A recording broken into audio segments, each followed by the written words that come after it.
Today, I'm going to be revealing to you a new strategy that's debuting in Phantom Nightmare. Get ready for some blue cards because it's going to be Voiceless Voice.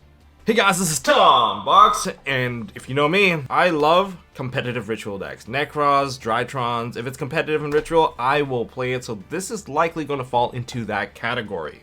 Now to give you a quick overview, Voiceless Voice is a ritual-based deck that's based on light, dragon, and warrior monsters, such as the classic Skull Guardian, which does get a full new monster in this particular set, as well as the classics of Saphira, the Queen of Dragons, and Saravis, the Ancient and Ascended. If you're interested in setting up one-card combos that build up negations similar to Baron de Fleur and dishing out massive damage while not relying on the extra deck or a Snake Eye / Pyro package, then this deck might be for you. Let's go over the cards. Our first reveal is going to be a secret rare. We have Lo, the Prayers of the Voiceless Voice. This card is the key engine piece to the entire deck. It serves as the one-card combo, and it does three things really well. Number one, the first effect is that if you were to ritual summon a light dragon or warrior monster, this card counts as the entire tribute.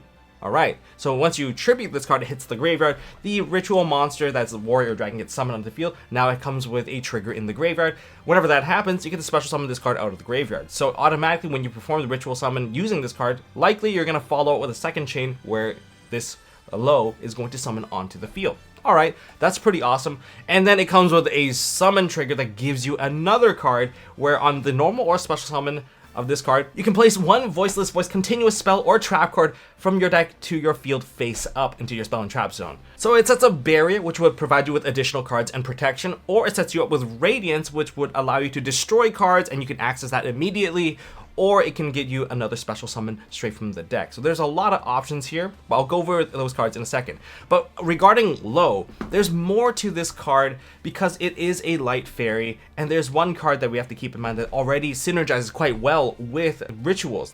Diviner of the Herald. Typically when you play a ritual deck, you would use this card to send a Herald of the Arclight to add a ritual spell or a ritual monster into your hand. However, in this deck, there's another monster that you can send to the graveyard, and that's Trias Herachia. And that sets it up for Diviner of the Herald's second effect, because whenever Diviner of the Herald gets tributed, it summons out a level 2 or lower fairy straight from the deck onto the field, functioning much like a lone Fire Blossom. And Trias Herachia has a tributing effect while in the graveyard or in the hand as a quick effect to tribute fairies to summon itself out, and therefore you can trigger the Diviner to summon out the Lo. And then you get the Trias, which can also function much like a tribute option for your ritual monsters. You know, it's a great synergy and you have multiple ways to get the same start. And to give you a little bit of a strategic tip regarding Diviner of the Herald, because Diviner of the Herald only needs to be tributed to get that trigger, if you're going to be going second, you may consider cards like Enemy Controller, where you summon out the card, your opponent attempts to use an infinite impermanence on your card. You can chain Enemy Controller and take control of your opponent's card while getting your card sent to the graveyard, and you also get to trigger the effect of Diviner of the Herald. There's a lot of advantage doing this, so this is something you consider if you're going second and you need to like break your opponent's field.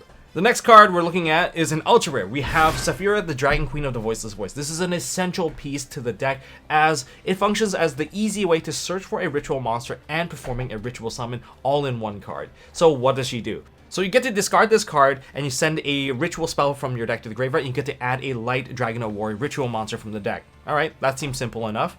And the other part is, in the graveyard, you can banish this card as an ignition effect. You get to perform a ritual summon of a light dragon or warrior monster. So whatever that you added, you can essentially perform the ritual as long as you have the correct amount of tributes for it.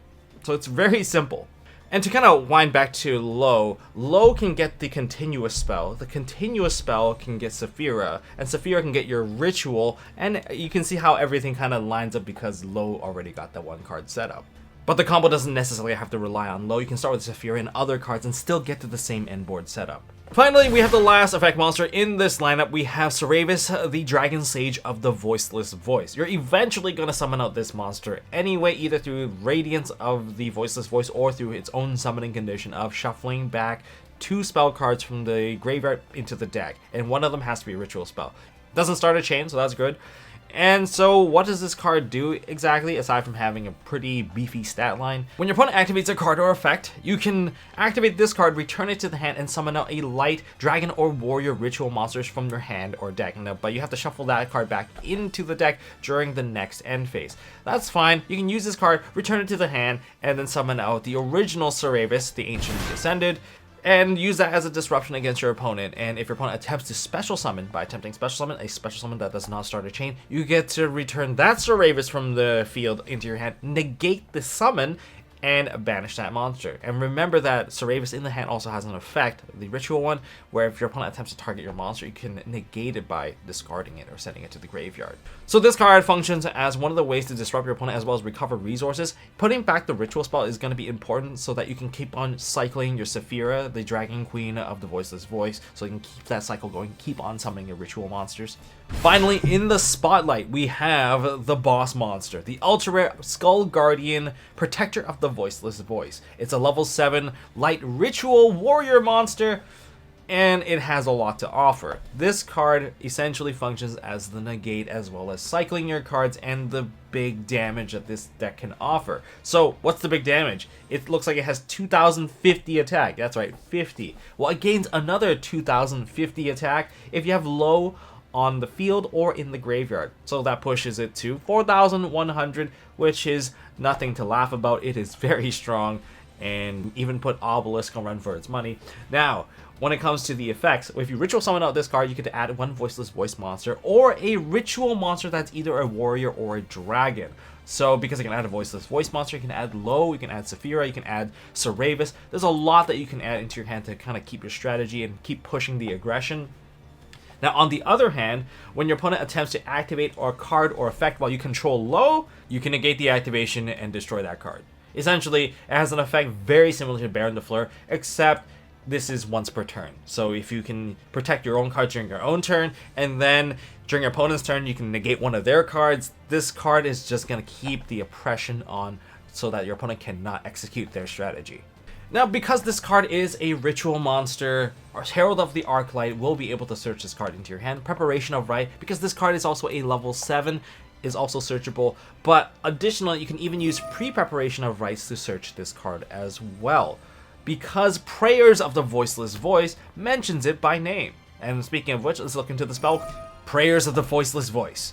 This card, at a glance, looks like a traditional ritual spell card for light monsters. Yeah, tribute a bunch of cards and then summon out the monster. However, in the graveyard, it does have an additional effect that acts as follow-up and protection to keep your play going. So if your light ritual monster gets removed off of the field by your opponent's card effect, you can banish this card and summon out either Saphira, Queen of the Dragons, Saravis, the Ancient Descendant, or the Skull Guardian, Protector of the Voiceless Voice, straight from the deck and ignoring the summoning condition. That's right, you get to back yourself up with another ritual monster, which is great. So just because they cleared your really big attacking Skull Guardian doesn't mean that they don't have to stare down a second one. They did not respect the prayers of the Voiceless Voice. Now, one thing I want to bring attention to that we can exclusively do in TCG is that we can mix in Kashtira Fenrir's into this deck. Kashtira Fenrir is also a level 7 and essentially adds a free level 7 into your hand as well.